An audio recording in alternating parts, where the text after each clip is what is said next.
What's up, guys? This is the BoardGameRoamer, and I am here with an unboxing of a new title from Kayenta Games. This is Obsession, Pride, Intrigue, and Prejudice in Victoria, England, and as a matter of fact, I also have the Wessex expansion that requires the base game but adds some additional families. So this game is for 1 to 4 players, which I love. And we'll look at the back here. Basically what you're doing is you're playing as a family, right? So there's different families. That's what each of the players are, represent on your board, and you've got different categories of events that you're going to play in. You're trying to capture the interest of a group of nobles, the Fairchilds. Basically, you're trying to capture their interest and have the most reputation and have the most money, so you can be the most liked by them. Ultimately is what you're doing. You're doing it over 4 seasons. It is basically a victory point game, and at the end of those 4 seasons you'll tally your points, and whoever has the most victory points will be the most influential family. Okay, so these just started shipping not too long ago, so let's check them out. I am going to go ahead and do I'm gonna sit down here. I am going to go ahead and do the base box and this expansion all in one video. So I'm just going to set this to the side for now. And we're going to check out the base box. It's a good, thick, heavy box, by the way, which I do appreciate. Alright, so we have the rule book. As you can see that. We do have the rule book. I'll set this to the side for now. So let me fix one thing. Okay, there we go. Turn off the autofocus thing because that drives me nuts. So here's the rule book. It's not a super long rule book, 12 pages in total, from start to finish. Tells you how to set up the game. A lot of pictures in it. I opened the shrink wrap on this and just looked at the rule book. Tells you how to lay out the boards. So here you have the hall, which is where the Fairchilds are, and here's the track that you're going around, and then you'll have your player board, which is this, and these are all of the events that you can potentially purchase and host. All right, and tells you how to play the game, rotating service. Again, I mean, there is a lot of, the setup is good. There is a lot of text for the rules, but I think the rules, for the most part, after having watched a couple playthroughs and not having seen the rule book ahead of time, is really not that difficult. So I think it'll be pretty, I hope, pretty easy to pick up. Then we have the glossary, which I believe tells you essentially all of the activities and the guests and what their cards. Oh, wait a minute. Yeah, the gameplay detail on a lot of the cards. So if you have a question about a card and what it actually does, you can look it up in here. It is alphabetical by card and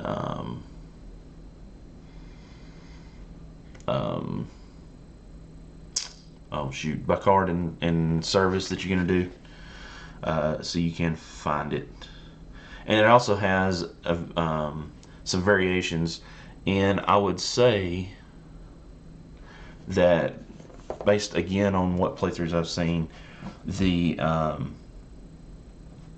Charles Dickens cliffhanger variation and the seasonal market for sure.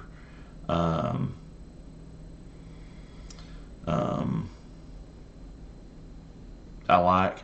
And so basically, normally in a normal game, you kind of know what you need to go for to impress the Fairchilds from the very beginning, so you're kind of using that knowledge to build towards that.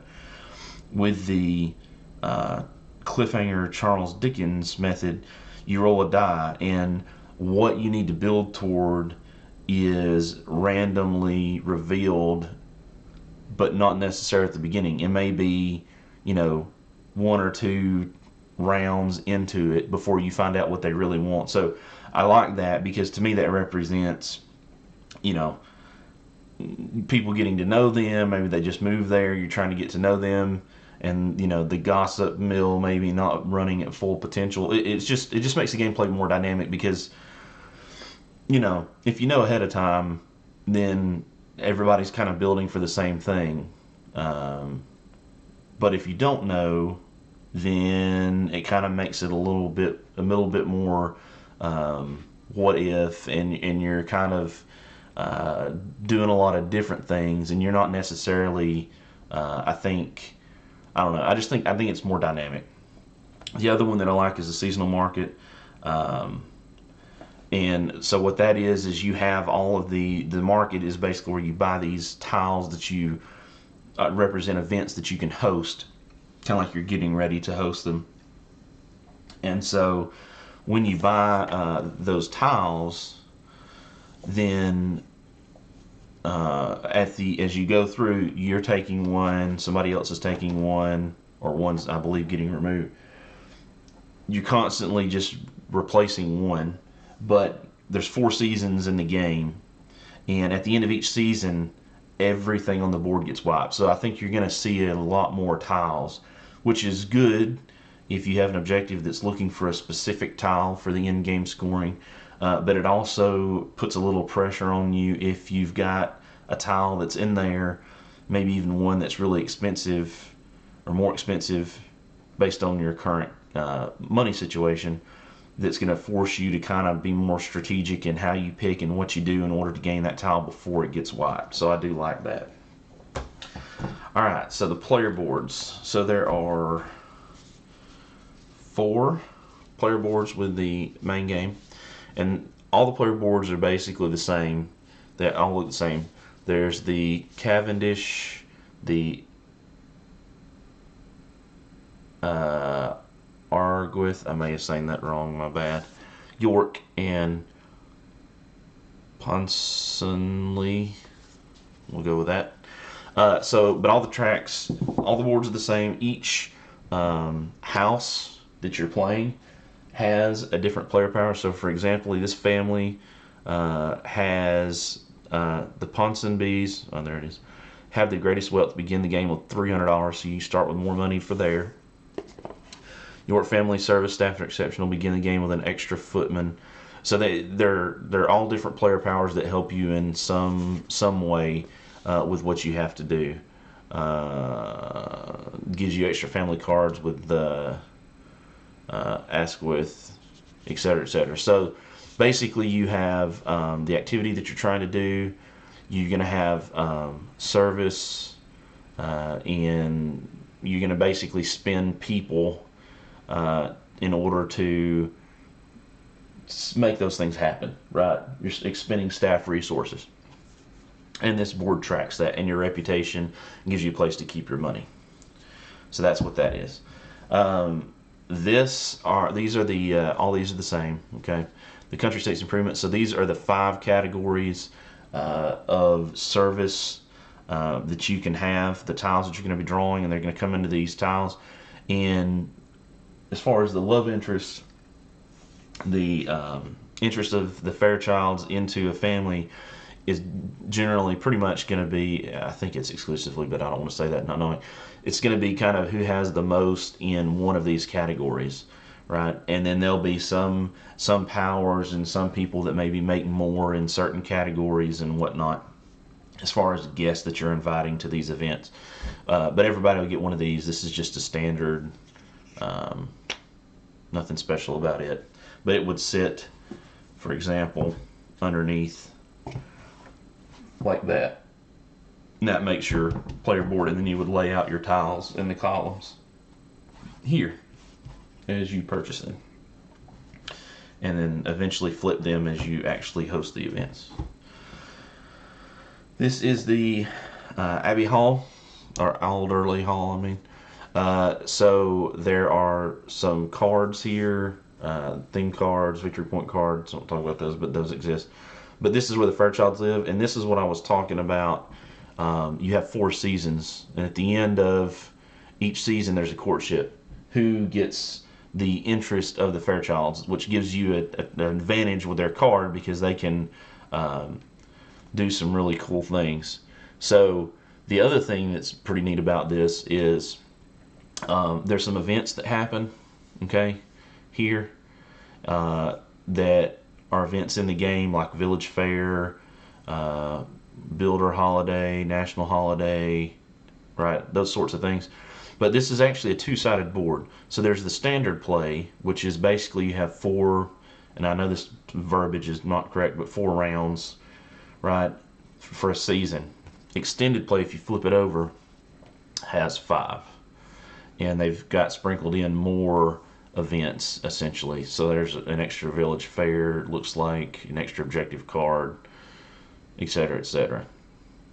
So if you want to play the longer game, you can play on this extended track, and it makes it a little bit more of an extended play. And the theme cards and the VP cards, those all stay the same.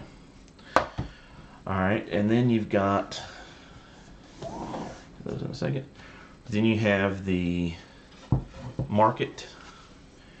This is what the market board's going to be. So you're going to have servants you can hire, guests that you draw from, objectives that you're trying to complete that's going to give you extra points at the end of the game. And this is where all of the market tiles that look like this over here, we'll look at those in a second, lay. And as they get taken, a tile gets taken from this market, everything shifts down, and this would be what gets wiped. So if you play with the variant rule I talked about earlier, at the end of a season, instead of just doing the normal pulling 1 every time somebody goes, you would actually take everything off here, discard them, and then fill this row back in. So that's how this board works. This is a very important board. This is how you get servants. This is how you get events. This is how you get guests, because you're going to have a hand of cards, and what's going to happen is you're going to basically play an event, and it's going to require some number of gentry, which is some number of people to attend, and potentially some number of servants to host it, right, depending on what it is and how big it is. Sometimes it will require ladies, sometimes it will require men, sometimes it doesn't matter. But those events are what you're going to be pulling from here to eventually play and get your points and your reputation.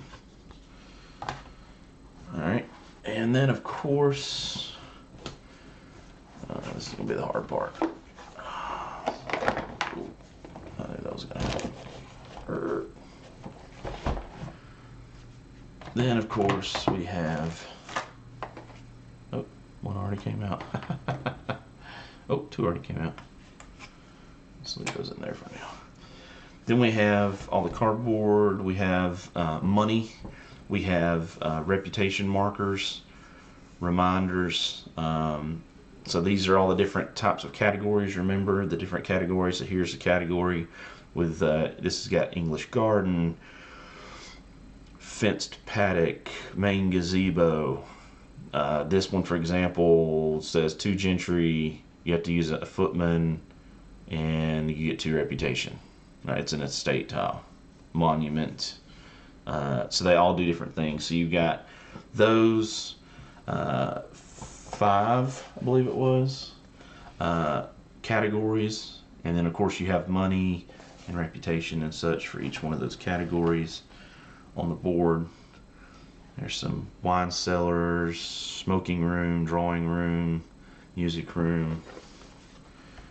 We got tennis court, breakfast room, butler's pantry, croquet, kennels, bowling green,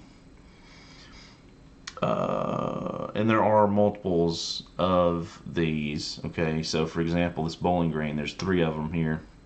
They're all the same card, but what makes a difference is as you play and those rotate down that board, you're going to be paying more or less. So you may want something and need to just wait till it goes further down. You've got a really nice tile bag right here. So all those tiles are going to go in this bag. You're going to draw from this bag blindly to replace and set up all the tiles. These are all of the different types of servants. You can see there are several, and some just markers for trackers. So you've got your footmen, you've got your valets, you've got ladies' maid, etc., etc., etc. Right, so that's what all these are. There's several of those. This is a tracker, or not a tracker. This is a victory point score pad. So at the end of the game, you're going to get points for your improvement tiles, which are what these are. You get points for the gentry that you have, your objective cards, your reputation, how many servants you have. For every $200, you get a victory point, so the money does count. And any courtship cards that you got, that's going to count as well. Okay. So card wise, we've got some victory point cards, and these, dude, these are small. Like those are small cards. Didn't realize those. Wow. This has this says 4 victory points or 2 reputation. Interesting. Of course, it comes with a 20-sided die. That's how you do some of the variant rules. And there's a tile.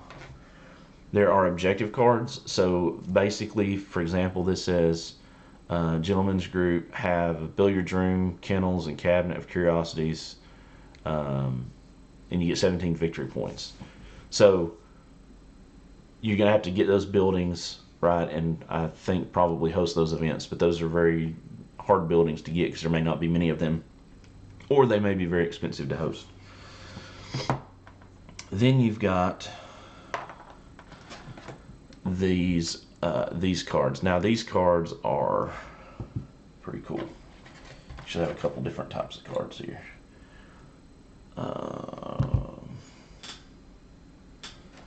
Let's see. Let's open these up. Oh goodness, I didn't bring my thing. Oh no. Let's see if I can do this. See if I can do this the way you're supposed to do this.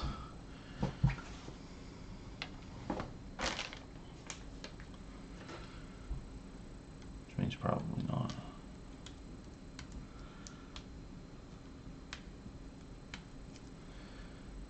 Oh.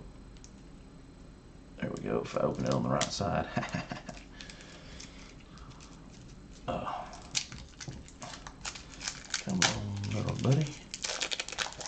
There we go. Alright. So you can see, for example, here, this card, you've got like reputation, a reputation that you have to play him, what he does, how much, like if he's played, he has to have an attendant of some sort, right? So there's some positive and negative benefits, and some of them cost more or give you more money. They generate money, or they generate reputation, which is what this is right there. And again, this is all in the book, but basically you have this hand of cards, and you have various types of people that you're working with. Now the interesting thing is that there's 2 types. There's kind of like normal people, and then there's prestigious people. And I'm not 100% sure how to tell the difference here, but just know that that does exist. I don't know if they have a different back or not. I guess we'll see here in a second. So that's those cards, and then these are where all your money's going to come from. And the cool thing with the gentry, I believe, which are what these cards are, is that as you acquire them, as you draw them, I think you get to keep them all. So the more that you have, the more options that you have, flexibility that you have. Let's see here. Here we go. Yeah, so even though the card backs are the same, right? So there's all the card backs are the same. I believe these are, yeah, it's got a P. So these are more prestigious.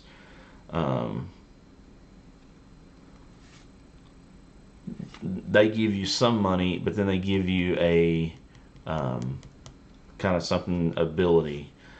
Oh no, wait, no, these are the families. Never mind. These are the families. Right. So let me do this. Yeah, these are the families. Okay, here we go. So let me show you those first. So whenever you start the game, you're going to have some family cards, right? And you'll notice there's an icon there. That icon is going to represent whatever family you're playing. And these are going to be your starting cards. You're going to get a few of those. Here's 4 of those, for example, for this family. And they're all going to give you, this says like choose one favor. If a male prestige guest accompanies the young lady in activity, you get the admirer bonus, collect tenant rents, choose a favorite. So they're going to give you kind of special powers, and each family has 4 family people, I believe. But I think the powers are kind of the same in each family. It's just different people. But what you will notice is that, for example, this says, like this particular Theodore, Earl of Ponsonby, he's just going to give you $200, right? You have to have a reputation, or maybe that makes you rotate. Anyway, he's going to give you $200, but you go to say somebody like this Edward Viscount Dorchester, and he's going to give you either some amount of money or reputation. So that is different on the cards, right? So they, even though it's the same within the the 4 different families, they're going to give you different options. So that's what the family cards are. Those are basically your starting cards.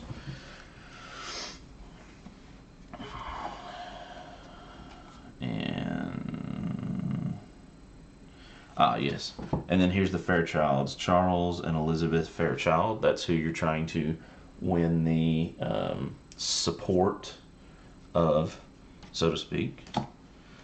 And then here, and again, I don't know how to tell the difference, but I believe that these are the more prestigious guests, because you can see they're either generating a lot more reputation or they're costing a lot more reputation to have over, and their numbers are much bigger. Get VP cards, basically free cards. I'm trying to find some examples, because I know that there are, I'm not going to be able to find it looking for it. There are some cards, it must be in the other, there are some cards that are kind of like negative cards, like they're not, well, yeah, so for example, that's got red, so you're going to be losing, like he's going to make you 100 money, but you're going to lose, I don't know, a reputation or something. So there are some kind of negative cards, and then there's a few negative cards. Okay, let me start with that. I don't want to make it sound like you're just gonna start out getting dumped. Yeah, there's the American heiress. Like, she gives you 700 money, but you're gonna lose 3 reputation, right? So that's the kind of stuff that you're gonna get in your hand. And sometimes, reputation is important, but at the same time, which is one of the things that I like about this game, you've got to be able to buy the tiles, right? So it may be that if you don't have a whole lot of money coming in, or haven't had much luck with money, or bad draws as far as the gentry in your hand to generate money, you may need to play that just to get a cash influx. As far as the solo goes, this is, you basically have a number of solo players, right? There's the solitaire, that they have a score, and they're going to be scoring I think maybe this is additional, I don't know, additional points during the game, potentially, depending on where they're at on the track or whatever. And then here's the builder's market. So basically, what are they going to take? What tiles are they going to take? This card is going to tell you. That's what the D20 is for as well. Is to roll that and determine what they're going to take. So there's, let's see, 1, 2, 3, 4, 5, 6, 7, 8, 9, 10. There's 12 solo AI cards in here with differing amounts of points and less and more aggressive tracks over here that you're going to be kind of competing with. So there's a good number of those. Then you got, looks like title cards, server icons. Then you have 4 player aids. There's a couple different cards that tell you what actions you can take and what the icons are. So, for example, casual guess, prestigious guess, reputation, victory point cards, dismiss a guess, what all those icons mean. All right. And then, so there you go. There's that. All right, cool. So give me a second. Let me get all this put back in the box, and then we will look at the expansion. Okay, so I've got most everything packed away. I'm going to leave some of it out. So this is the expansion that adds another family. It adds, of course, family cards and some more solo players to it to enhance the number of players, or not number of players, the number of families that you potentially could play with the base game. So here's the cards: solitaire cards, family cards, gentry. Yeah. 16 new gentry cards, so that's cool, and then of course 4 family cards. And the rules for them, the new family, and what they get, and of course their board. The other cool thing that I did not note